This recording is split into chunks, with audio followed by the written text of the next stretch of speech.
যে চেয়ারটাতে বসেছিলাম ওই চেয়ারটাতে বসে আমি চিন্তা করছিলাম, আমি যদি এই মুহূর্তে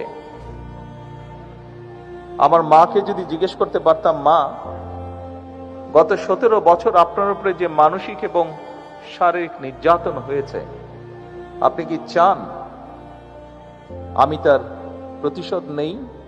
কারণ সেই এক মিনিট আগে এখন আমাকে কথা বলতে দিতে হবে। 1 মিনিট আমার কথা শুনতে হবে, আপনাদের কথা আমি শুনেছি।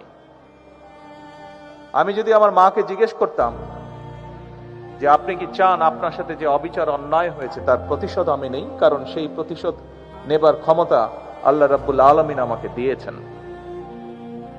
আমার মায়ের সন্তান হিসাবে আমি নিশ্চিত আমার মা আমাকে বলতেন, তোমার দায়িত্ব দেশের সকলকে ঐক্যবদ্ধ করে সামনে এগিয়ে যাওয়া। আমি যদি আমার ভাইটিকে জিজ্ঞেস করতে পারতাম যে তুমি কি চাও তোমার সাথে যে অন্যায় যে অবিচার হয়েছে, যেভাবে তোমাকে মৃত্যুর মুখে ঠেলে দেওয়া হয়েছে, যারা এর জন্য দায়ী তাদের বিরুদ্ধে আমি প্রতিশোধ নেই, কারণ সেই ক্ষমতা আল্লাহ আমাকে এখন দিয়েছেন। আমি নিশ্চিত দুভাই আমরা একসাথে বড় হয়েছি, তাকে আমি চিনি, তাকে আমি জানি, একই রক্ত আমাদের শরীরে প্রবাহিত। আমার ভাইটিও সেই একই উত্তর দিত যে উত্তরটি আমার মা আমাকে দিতেন।